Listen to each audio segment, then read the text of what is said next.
بشارت عباسی جی، private education net work ضلع ہری پور۔ میں آپ سب بھائیوں کا شکریہ ادا کرتا ہوں، بطور اسٹیک ہولڈر میں یہاں پہ کھڑا ہوں۔ میرے پاس میرے صوبے میں 50% بچے اس وقت پرائیویٹ اداروں میں پڑھ رہے ہیں۔ یہ بڑی عجیب بات ہے، یہ بڑے دکھ والی بات ہے کہ اتنے بڑی باتیں کی جا رہی ہیں، اتنی بڑے اصلاحات کے نام دیے جا رہے ہیں، اور آپ یہ سوچ بھی نہیں سکتے کہ ہمیں کسی نے پوچھا تک نہیں، کسی تنظیم کو کسی نے نہیں پوچھا کہ ہم یہ اصلاحات کر رہے ہیں، کیا آپ کو یہ منظور ہیں؟ لیکن اب یہ میٹھی گولی دی جا رہی ہے کہ اصلاحات ہیں۔ کون سی اصلاحات ہیں؟ یہ اصلاحات اسی طرح ہے۔ میں آپ کو مثال دیتا ہوں، جیسے ہماری ڈویژن میں ایبٹ آباد میں کمپلیکس ہاسپٹل ہے، وہ ساری اسپتالوں کی مدر ہے، اور اس کے نیچے یہ چھوٹے چھوٹے ہمارے یونٹ ہیں ہری پور میں، مانسہرہ، بٹگرام میں۔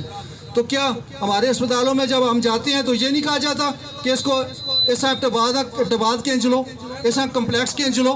یہی ہمارے ساتھ ہوگا کل، جو یہ کہہ رہے ہیں کہ یہ ریجنل آفس ہے، یہ فلاں ہے، یہ فلاں ہے۔